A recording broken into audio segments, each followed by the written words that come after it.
Hello student, good morning. देखो, bank reconciliation statement से related अपने चैप्टर चल रहा था। क्वेश्चन नंबर 9 या 10 तक मैंने करवा दिए थे। कुछ एक क्वेश्चन जिसमें प्रॉब्लम आ सकती है वो क्वेश्चन अपन और ले लेते हैं।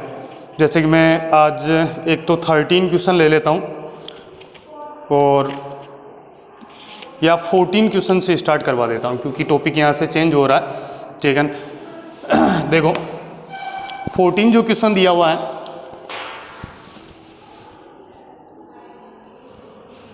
क्वेश्चन में बोल रहा है prepare a bank reconciliation statement Shri Bhandari as on 31 March 2017। आपको एक बैंक रिकन्सिलेशन स्टेटमेंट प्रिपेयर करना है।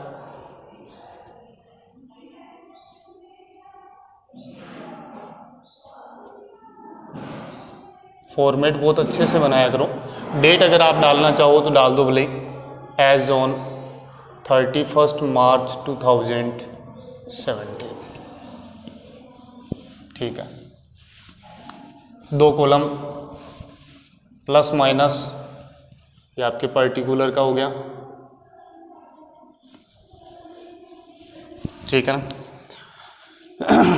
बैलेंस वाली अमाउंट अपन देखते हैं। सबसे लास्ट में दी हुई भी बैलेंस के अमाउंट ये बोल रहा है ओवरड्राफ्ट एज पर पासबुक का ओवरड्राफ्ट बैलेंस दिया हुआ है। ठीक है, तो पासबुक का बैलेंस कौन सा होता है? क्रेडिट होता है, लेकिन ओवरड्राफ्ट होने पर डेबिट हो जाएगा। तो आप लिखोगे debit balance as per passbook. ठीक है, और डेबिट बैलेंस की अमाउंट आप 20,000 यहाँ पे लिखोगे। ठीक है, अब वही आपके प्रॉफिट जो भी होगा प्लस करना है, और जो भी लॉस की ट्रांजैक्शन होंगे उसको माइनस करना है। 4 ही ट्रांजैक्शन दिए हुए, 4-5 ही। फर्स्ट ट्रांजैक्शन बोल रहा है कि the payment of cheque for 550 was recorded 2 time या ट्वाइस इन द पासबुक। क्या बोल रहा है? The payment of a cheque का एक पेमेंट किया था तो 1 टाइम तो आपको रिकॉर्ड करना ही था, लेकिन बैंक पासबुक में क्या हुआ, 2 टाइम रिकॉर्ड हो गया। ऐसी अगर कोई ट्रांजैक्शन आ जाए तो उसको आप प्रैक्टिकली करके देख लिया करो। जैसे कि आपकी ये केस बुक दी हुई है, ये आपके पासबुक दी हुई है। ठीक है, केस बुक में मैंने माना कि मेरा बैलेंस कितना था, 10,000 था। पासबुक में भी 10,000 ही शो कर रहा है, यहाँ तक तो बराबर है। मैंने एक पेमेंट किया, चेक से पेमेंट किया, तो मैं कहाँ पे लिखूंगा? यहाँ पे 550। पासबुक में भी आपके माइनस ही होना चाहिए, विड्रॉ के अंदर विड्रॉ वाले कॉलम में आना चाहिए 550, लेकिन पासबुक में ये 2 बार लिख दिया 550। तो पासबुक में माइनस कितने हो गए? 1100 माइनस हो गए। तो आपके हिसाब से तो बैलेंस 9,450 होना चाहिए, लेकिन पासबुक के अकॉर्डिंग बैलेंस आपके डिक्रीज कितना हो गया? 1100, तो 8,900 हो गया।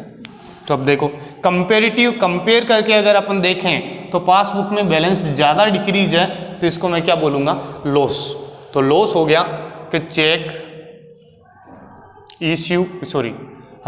Issue but record in passbook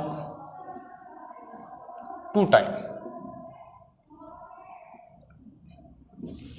ठीक है, तो लॉस आपकी कितने का हो गया? 550 रुपीज़ का लॉस हो गया।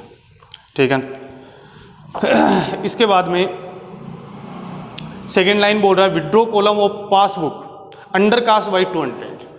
पासबुक का जो आपके विड्रॉ कॉलम की जो टोटल है 200 रुपये से कम लगी। अब इसको भी अपन प्रैक्टिकली ऐसे ही करके देखते हैं।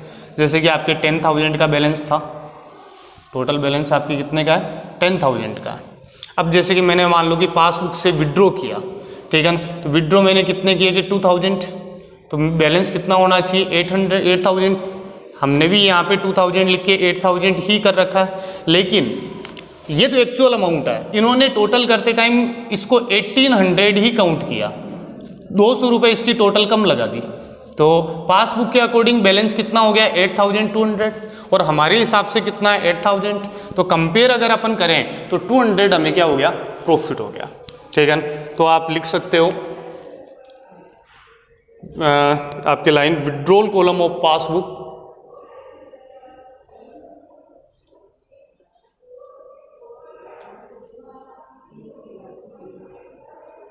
अंडरकास्ट बाई 200 या अंडरकास्ट। तो 200 का आपके क्या हो गया, प्रॉफिट हो गया। ठीक है, a cheque 200 has been debited in the bank column, bank column के डेबिट में तो लिख दिया, लेकिन bank column of cash book but it was not send in to bank. बात वही हो गई कि हमने तो यहाँ पे लिख दिया कि चेक बैंक में डिपॉजिट करवा दिया, लेकिन बैंक में सेंड ही नहीं किया, तो बैंक में सेंड नहीं किया तो बैंक बैलेंस इंक्रीज नहीं हुआ, तो इंक्रीज नहीं हुआ तो लॉस हो गया। तो आप लिख सकते हो कि cheque not send in to bank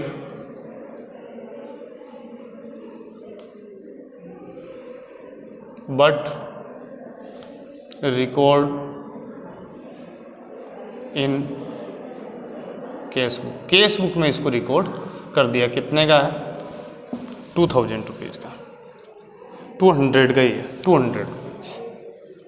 ठीक है, नेक्स्ट आपके दिया हुआ a cheque 300 debited of the bank column of cash book वो not send into bank, same ही लाइन दे दी, बिल्कुल ही same line, cheque not sent into bank but record in cash book, cash book में इसको रिकॉर्ड कर दिया। कितने का, 300 का, 300। ठीक है, और लास्ट लाइन दी हुई है 500 की, 500 rupees in respect of dishonoured cheque were entered in the passbook but not in cash book. Cheque dishonour हुआ, चेक डिसऑनर वर्ड देखते ही लॉस है। ठीक है, तो आप सीधा ही लिख सकते हो cheque dishonoured by bank, cheque bank में डिसऑनर हो गया। चेक डिसऑनर कितने का हो गया, 500 का, तो ये भी आपके क्या हो गया, लॉस हो गया। ठीक है, अब अपन टोटल करें, टोटल करके एक बार बैलेंस निकालते हैं, तो इसकी टोटल 20,200 हो रही है। ठीक है, और इसमें से माइनस कर दूं तो 20,200 में से माइनस कर दिया 500, 1,000, 1,550 रुपीज़, 1,550 रुपीज़ माइनस कर दो तो आपकी कितना बच जाएगा, 18,650 रुपीज़।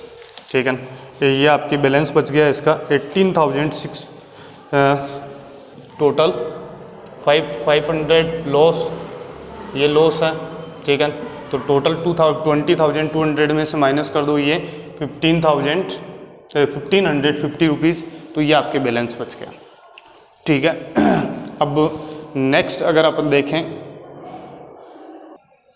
नेक्स्ट देखते हैं अपन, एक मिनट, इसका आंसर नहीं आ रहा है ना, 21,350 आ रहा है। हाँ भी इसमें एक करेक्शन है, देखो ये जो आपके ओवरड्राफ्ट एज पर पासबुक जो दिया हुआ है इसको कट करके केस बुक कर लेना, इसको यहाँ से कट कर लेना। यहाँ पे ये जो बैलेंस दिया हुआ है, मेरे पास पेन नहीं है, ठीक है, यहाँ पे तो कर लेना केस बुक, और आंसर में जो दिया हुआ है ना overdraft as per cash book, इसको कर लेना पासबुक।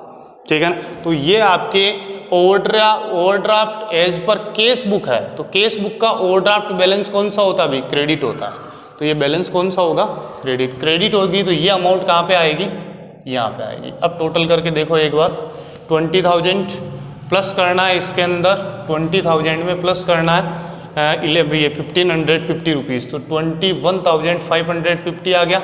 इसमें से माइनस करो 200, तो 21,350, ये आपके देख लो आंसर आ रहा है 21,350, और टोटल आपकी इधर आ जाएगी इसकी 21,550। ठीक है, तो ये आंसर में करेक्शन, क्वेश्चन और आंसर दोनों में करेक्शन कर लेना भाई। ठीक है, जहाँ पे आपके पासबुक लिखा हुआ ये तो कर लेना केस बुक, और आंसर में जो केस बुक लिखा हुआ इसको कर लेना पासबुक। ठीक है, तो इसका आंसर आ जाएगा क्रेडिट का opposite debit balance as per passbook. तो पासबुक का डेबिट बैलेंस का मतलब वैसे ही ओवरड्राफ्ट है, तो आपके आंसर मैच हो जाएगा। ये जो दिया हुआ ना overdraft as per passbook, passbook का ओवरड्राफ्ट बैलेंस। ठीक है, देखो 15 क्वेश्चन में आपको समझा देता हूँ, करना आपको है। ठीक है, ये बोल रहा overdraft show by the passbook of mister Murad ये मुरली इज 20,000। पासबुक का बैलेंस शो कर रहा, ओवरड्राफ्ट बैलेंस है पासबुक का। तो पासबुक का अगर ओवरड्राफ्ट बैलेंस हो जाता है तो अपन क्या करते हैं, पासबुक का अगर आपके ओवरड्राफ्ट बैलेंस आ गया, ठीक है, तो अपन क्या करेंगे, यही करेंगे। तो पासबुक का ओवरड्राफ्ट के पासबुक का बैलेंस कौन सा होता है, क्रेडिट होता है, और ओवरड्राफ्ट होने पर डेबिट। तो डेबिट बैलेंस, एक बार यार बार बार की कॉल किसका है,